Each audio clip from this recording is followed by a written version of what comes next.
கொடுப்பான்னு ஒரு கேள்வி கேளுங்கம்மா. ஐயா, இப்ப உங்களை பார்த்து நான் ஒரு கேள்வி கேட்கிறேன். உங்களுக்குன்னு ஒரு மனசாட்சி இல்லையா ஐயா? எத்தனை நாள் தான் என் மக்கள் இப்படியே ஏமாத்துவீங்க? ஒரு மனசாட்சி உங்க வீட்டு பெண்களா இருந்தா நீங்க இந்த மாதிரி ஏமாத்தி வைப்பீங்களா? என் அப்படி ஆத்தாலே என் பெரியம்மா பெரிய வருஷ காலத்துக்கு ஏமாத்தலாம் நினைச்சிட்டு இருக்கீங்க. அடுத்த தலைமுறைக்கு ஒரு வாய்ப்பே கொடுக்க மாட்டீங்களா? ஒரு வாய்ப்பு இல்ல, ஏன் இப்படி சுயநலமா இருக்கீங்க? நீங்களே தான் ஆளணுமா? நீங்களே தான் ஏமாத்திக்கிட்டு இருக்கணுமா? ஒரு வாய்ப்பு கொடுத்தாதான் என்ன ஐயா? உங்க வீட்டு பிள்ளை தானே நான் கேட்கிறேன், சொல்லுங்க.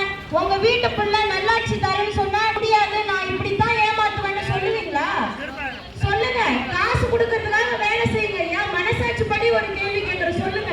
உங்க வீட்டு பொம்பளைங்களா இருந்தா இப்படி கையேட்ட விடுவீங்களா? இப்படி கையேட்ட வைப்பீங்களா? சுயமரியாதை பத்தி நீங்க தானே ஐயா பேசுறீங்க. தன்மானத்தோடு வாழணும் திராவிடர்கள்னு பேசுறீங்களே. இப்ப 1500க்கும் கையேந்துறாங்களே, உங்க தன்மானம் எங்க போச்சு?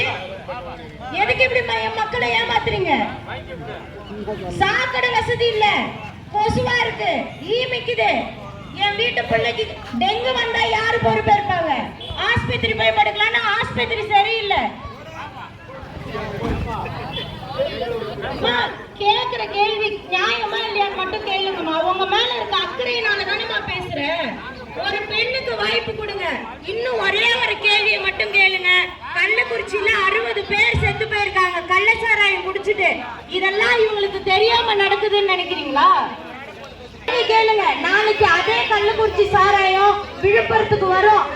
இதே கெடா இருக்கு, இங்க வந்துச்சுன்னா என்ன பண்ணுவீங்க? அத பத்தி கேள்வி கேளுங்க. அம்மா, நீங்க இருக்கிறவங்க 50-100 வயசுக்கு மேலதான் இருக்காங்க. எங்க கூட இருக்க கூட்டத்தை பாருங்க. இந்த கண் ஒழிக்கமா வேணாமாமா? நம்ம புள்ள அந்த சைக்கிள் அந்த புள்ள நாளைக்கு வளர்ந்து படிக்கணும் குடிக்கணுமான்னு மட்டும் சிரிச்சு பாருங்க. படிக்க வைக்கிற மாடல் திராவிட குடிக்க வைக்கிற மாடல் திராவிட மாடல், படிக்க வைக்கிற மாடல் தமிழ் தேசிய மாடல், நாம் தமிழர் கட்சி மாடல். ஒரு வாய்ப்பு கொடுங்கம்மா. ஏமா இப்படி யோசிக்கிறீங்க? மேல இருக்கிற அக்கறையினால தானே இப்படி பேசுறேன். எந்த நேரம் வேணாலும் என்ன வேணாலும் பண்ண வாய்ப்பு இருக்கு. அதுக்கு எல்லாம் துணிஞ்சு நான் இந்த மாதிரி வந்து பேசுறேன்னா உங்க மேல இருக்க அக்கறையினால